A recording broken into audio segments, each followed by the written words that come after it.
What are you talking about? I don't know.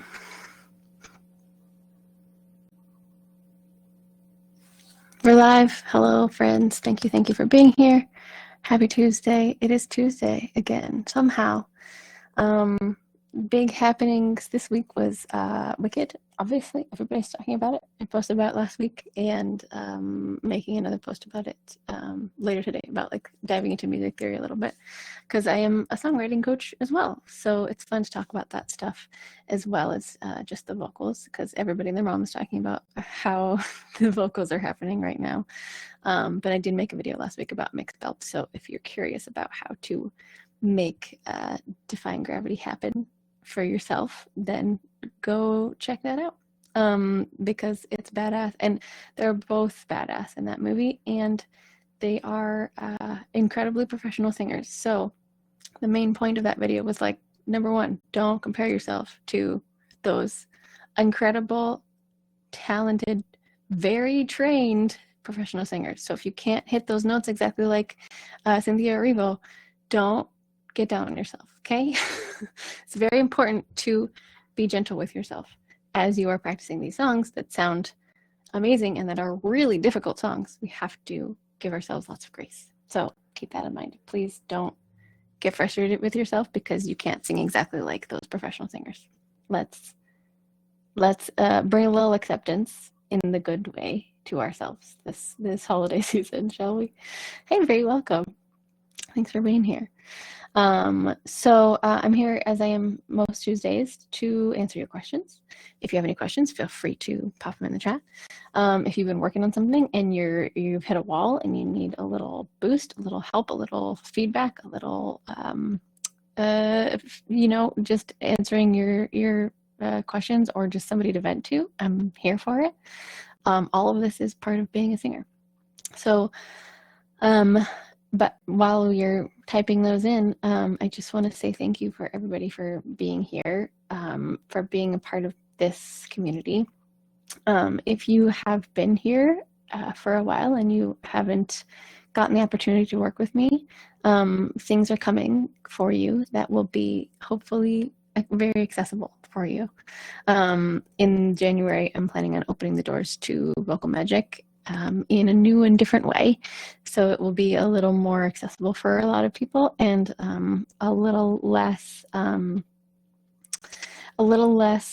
intimate, but definitely still an incredible place for you to come feel your singing community is here for you. So that's happening. And if you are not one of those people, that's okay too.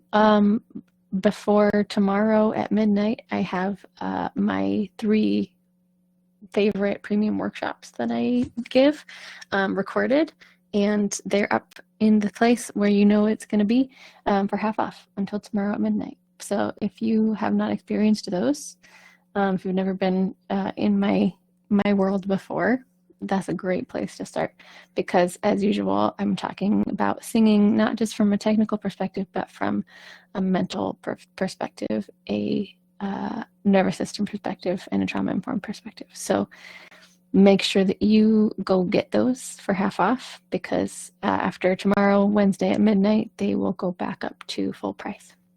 I'll still put them up there in case you want them, but just, $29 for 3 hour-long workshops. Pretty dang good, I'd say. So as if you don't have any questions for me to talk about, that's cool. You can always put them in the chat and I will do my next live about it or message me anytime. I wanted to talk today about the art of allowing. And just because it's come up already in my lessons this week, the knowledge that in order to sing the big, better sounding stuff that we want to sing, we do have to keep in mind that we're going to have to bring in the emotional side of things, the mental side of things, earlier on than we think is necessary. So like, for example, a lot of people just focus on the technique for a long time. They're learning a song from scratch. They are really hung up on pitch And then they get to a certain point where like they are, yes, better at pitch than they were before because they were focusing on it. However, it feels kind of flat, kind of blah, right? Not pitch flat, but like meh, because they're thinking about only the technique and they haven't brought in the emotional side of it.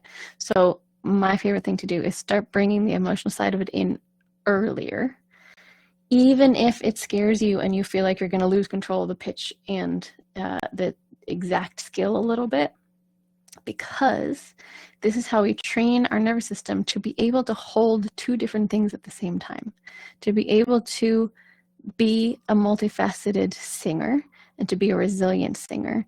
So if you are thinking about the emotion behind the phrase that you're singing and all of a sudden you go a little flat on a note, you're training yourself not to give up completely and to just say, F it, that was worth nothing, right? We train ourselves to say, yes, I have a lot of things to focus on as a singer, and I can do that without sacrificing all of the quality, right? You may have to sacrifice a little teeny bit of quality, but not forever, right? When you are first starting to add that emotion in, we have to have a big old grain of salt and remind ourselves that we're not going for perfection all the way through, right? As we learn new things, we're putting more on our plate. We're putting more weights on ourselves, more things to think about all at once. And if you expect perfection of yourself, if you put another weight on yourself and you expected yourself to just, run with a bunch of weights on and for it to feel as easy and be as perfect as it was without the weight on, you're expecting like a robot's job, right? You're expecting something that is humanly impossible. So we instead expect the mistakes. And in expecting the mistakes, we say, okay, I know that when I start to think about this other skill and I bring it in, I am not working with 100% of my focus on the pitch. So I know and I expect that the pitch is going to go a little bit. Maybe it will, right? It's not for sure. But if I expect a couple mistakes here and there throughout a song, that gives me so much more room to feel comfortable to play, right? If I'm expecting perfection, there is zero room to play and zero room to experiment and to feel into the emotion of the song or whatever this new skill, new weight that you're adding to yourself. Does that make sense? Give me a little hey if that makes sense. So as we're adding stuff on, this is my job, is to say, yes, you can do it, as well as hold space for this other technical skill that you have been working on. It may not be 100% perfect, but that's never the goal. Our goal is never to be 100% perfect technically, right? Never. Even professional singers are never 100% perfect technically. You have to realize how impossible 100% perfect is to attain as a human being, right? We are not robots. We cannot do that. So we have to give ourselves the expectation that we're going to mess up as we are learning new skills and building on to your skill set. So if the emotion kind of takes you away a little bit and then all of a sudden you wobble a little bit in your transition up to your head voice, or you forget a lyric and you make up something else in the moment, who cares, right? Your job is to say, yep, I knew that was going to happen. I'm going to still keep going, right? I knew it was going to happen because I was focusing on the emotion, and it's not a failing of mine that I was not able to 100% focus on the pitch, because that's never what I'm asking of you, right? I'm asking you to separate your focus, and with that comes mistakes. And that is how we learn to be okay with mistakes, and how we learn to accept that we are not professional singers yet. If that's a goal of yours, it's absolutely possible. But we have to accept that there's going to be mistakes along the way to becoming a professional singer. Where do you think that Cynthia Erivo got all of her resilience from? From failing hundreds of thousands of times when she was younger, right?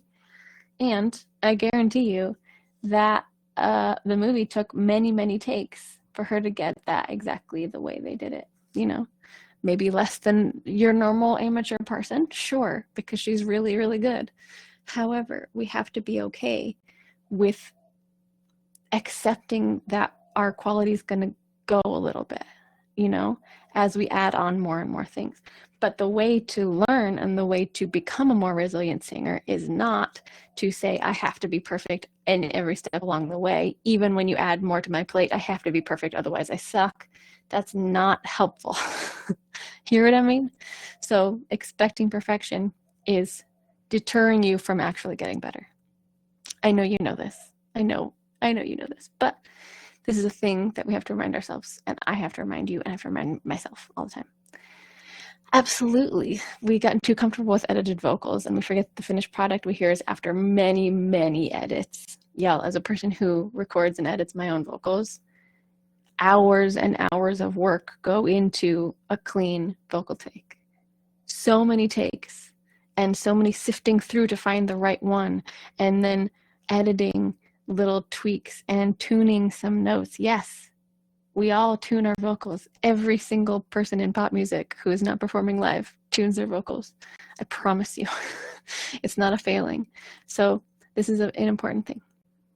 The other part of this conversation is that we do need to sometimes accept that our voice is going to sound worse to us than it is to other people. That's a very important thing that we forget all the time too, because we expect that other people's ears and their nervous system state and their experiences are the same as us. So when we hear something quote unquote gross that comes out of our mouth, we're like, oh my God, I'm so sorry, right? I did sound for a show this weekend. So many of the performers were apologizing. That's what we do. We are so in the groove of apologizing for our own voices, for our own mistakes that are bound to happen, that even professional singers who do this for a living do that. They apologize for themselves when there's no reason to do that, right? When what I heard in my ears, even as a professional voice coach, was incredible, they still heard every single little imperfection and every single mistake because they knew what their plan was. And they saw all of the big gaps in between what actually happened and what their plan was. But because I didn't know what their plan was, what I heard was maybe one note that was a little wobbly. Like, how normal is that in front of a big group of people, right? So keep in mind that your gremlin is doing its job if you feel like you just did way worse than people's reactions are telling you. If you feel like they're lying to you, it's your gremlin that's lying to you. Most people will be honest and say, oh my God, that was amazing. I loved it. And then you'll be like, oh, but I messed up that one note. And they'll be like, what are you talking about? I don't remember that. I remember a great performance, right? So don't get yourself weighed down with the mistakes that are bound to happen and that nobody will remember but you. Is what I'm trying to say, So that's a big part of it. While you're singing, this is why we train, right? We train both our voice and our nervous system and our brains. If you have worked with me, this is what we do. We don't just train technique. We train to hear that gremlin voice and to hear that extra judgment. And we train ourselves to realize that, nope, this is not the truth. This is not what I need to be listening to right now. I know that's my gremlin voice. I know that's my nervous system embodied, just trying to keep me from harm's way. And we do that again and again and again, so that while you're singing on stage, the goal for that is you can sing on stage and not be derailed completely by that gremlin voice, and have this big grain of salt along with you, right, as you sing, so that it's not just after the fact that you give yourself that grace. It's in every single moment. In every single note, you're giving yourself that grace to say, yep, that was not exactly what I planned, but it was good enough. It was fine, and probably nobody else noticed that I didn't go according to my plan because nobody knew my plan. And I made it through. I kept going. And everybody's looking pretty unfazed by it. Like, when you really mess up, you can feel it because people feel for you. right? The people in the audience, the way their nervous system works is they care so much about you succeeding that when you stop and bring attention to all of your little mistakes, they're going to be like feeling for you and feeling sorry. And this is when you shift the nervous system leadership to them instead of holding onto it yourself, right? So if you let yourself get totally derailed and like have to stop a performance, the way to build that resiliency is not to just apologize to the audience, because chances are they didn't hear it, but you can bring it up and say, you know what, that didn't go how I wanted to, let's try again. No apology, no disclaimer needed, but you can say, look, I'm really nervous right now. We call this calling out your dog, the term that Ruby Rose brought up in muscle music. So it's when a dog is on stage, you have to say that there's a dog there. Otherwise, the audience is going to be like, what's happening? Is the dog supposed to be there? Like, is this a planned thing? What's happening? But if a dog just walks on stage, you have to acknowledge it in order for the audience to realize that you are still in control of this whole performance. Same thing with your nervousness. Same thing with mistakes, right? If you can keep going, because they're going to forget about it in 2 seconds when you hit this other big, beautiful note. If you can't keep going, acknowledge it and say, hey, look, I am feeling a lot of nerves right now. I'm feeling some type of way. And I need you to come with me on this journey. We're going to make it through. And then they're on your side again. They're like, yeah, let's do it. What do you need? Right? They're all rooting for you.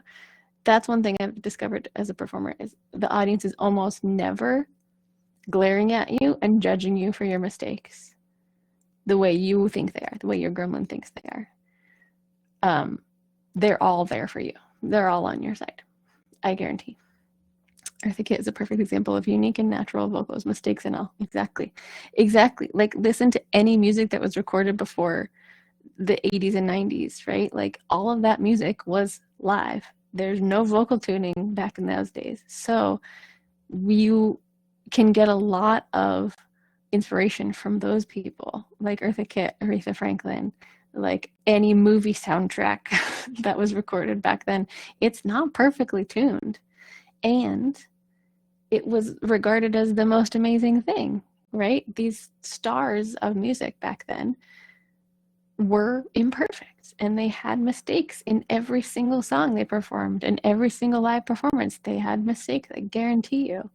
Now, the issue that your brain has with that is that it wants to stop and recollect your thoughts and tell everybody to just forget what they just heard, right? It wants a total redo. Whereas the better way to do that is to just keep going, right? And then you're giving them something else to think about instead of the mistake that you think that they're going to care a whole lot about and remember forever and never come see you again, right?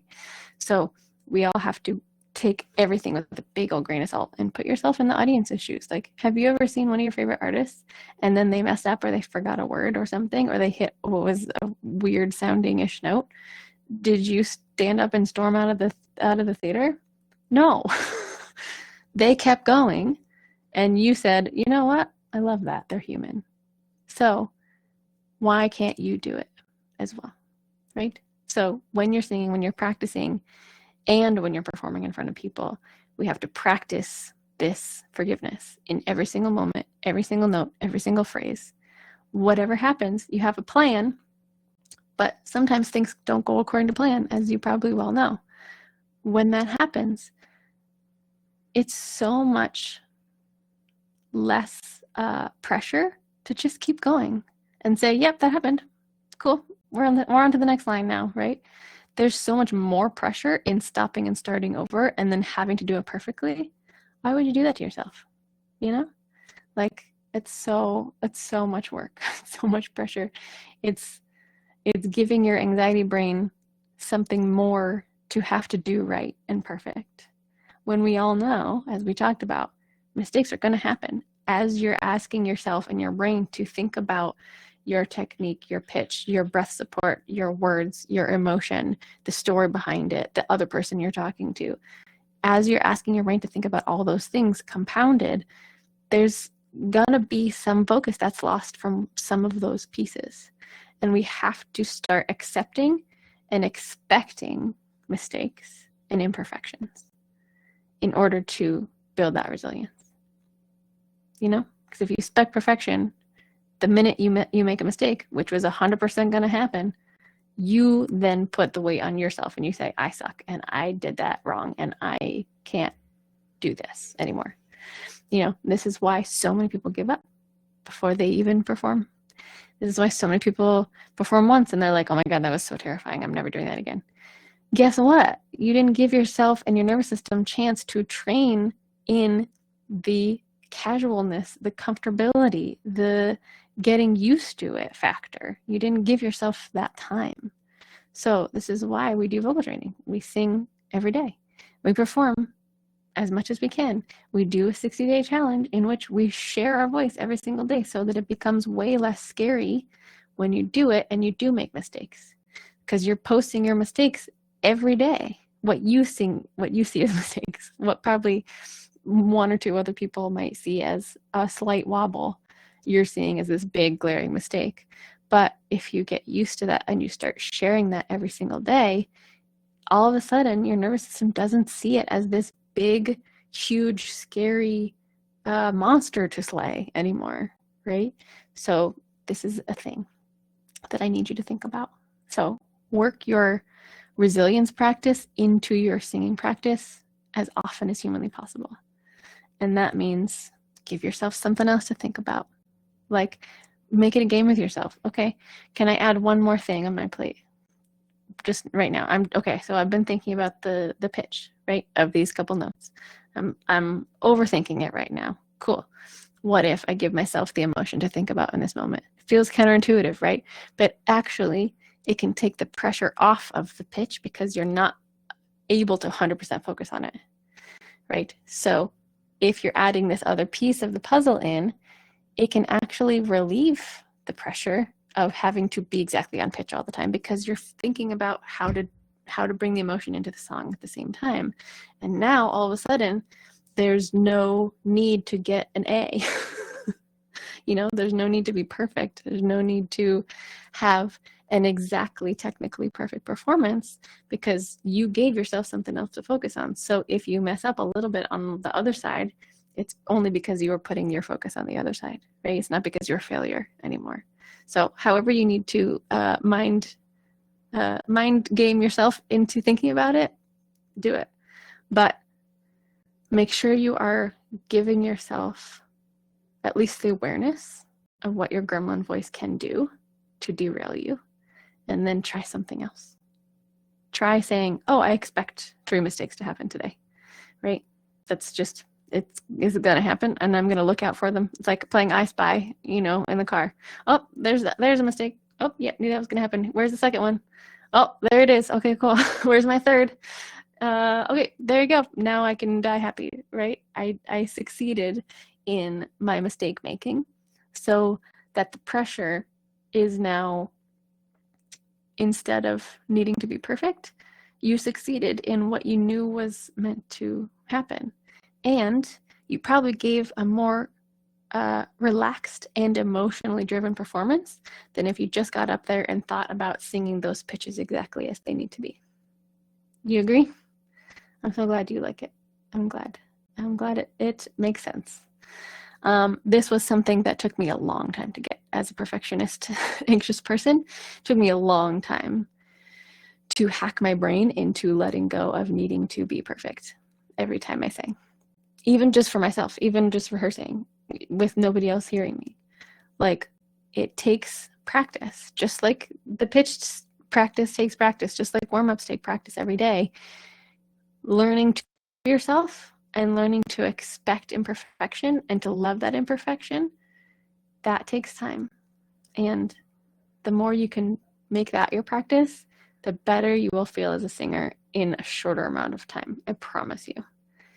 Because you're not putting the pressure on yourself to sound exactly like Cynthia Erivo, right?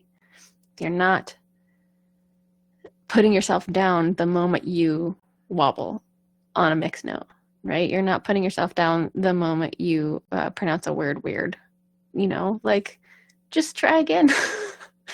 This is just singing, at the end of the day. We always forget, like, it's supposed to be fun, you guys. Like, it's supposed to be enjoyable. It's not supposed to be this, like, what's that game, with the guitar, Guitar Hero, I guess is the one.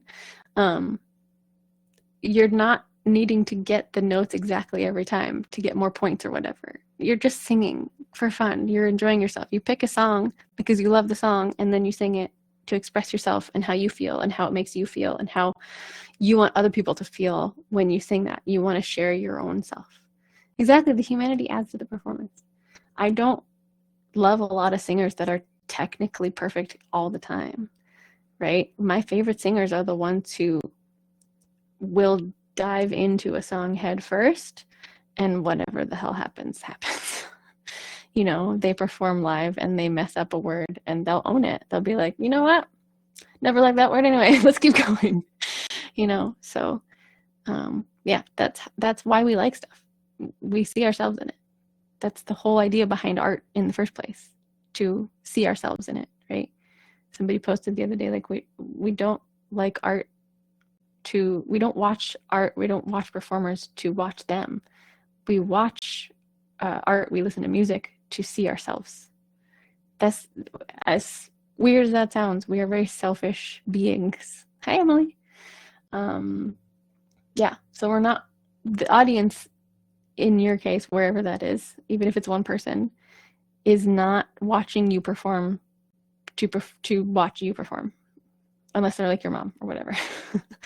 Most people are watching art to see themselves. This is how we digest art. We can only see it through our own lens. So if you are showing up and needing to be perfect, they're going to feel that uncomfortability too, But if you're showing up to enjoy yourself, they're going to enjoy themselves too. This is why live performances are amazing, because, like, if that person up there looks like they're having a dang good time, guess what? I'm in the audience having a dang good time also. If I'm struggling on stage as a performer and I am not letting anybody see my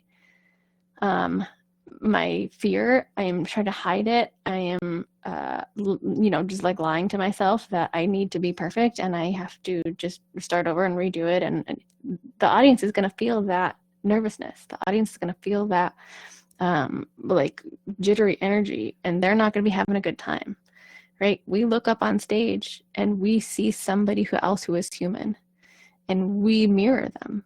This is how we process everything, how we process art. There's no other way. I can't process anything from outside of my own self. So be a human, love your humanness, show up however you are, accept that you're going to make mistakes, accept that when you ask yourself to focus on multiple things, that things are not going to be perfect for good reason, but still show up. Show up with your whole dang heart and self and your beautiful voice, because even if you mess up, that doesn't make your voice any less beautiful. You hear me? I'm talking to you, whoever you are. Your voice is so beautiful, and we need it, even if it's imperfect, especially if it's imperfect. I want to hear more of that in the world. I don't want to hear more perfectly AI tuned vocals, right? I want to hear more humanity in the world. Sure, work on your pitch. I'm not saying don't do that. That's why I have a job. However, don't stop because one or two notes were out of tune. You hear me? We have to start accepting that. Acceptance is not always a bad thing. Acceptance can be great. Okay? Go sing more. I'm so glad you liked it. Thank you, thank you, thank you. Thanks for being here. And before tomorrow night at midnight, I have some workshops up there for half off. If you enjoyed this, you're probably going to enjoy them. I promise you. Hi, Geronimo.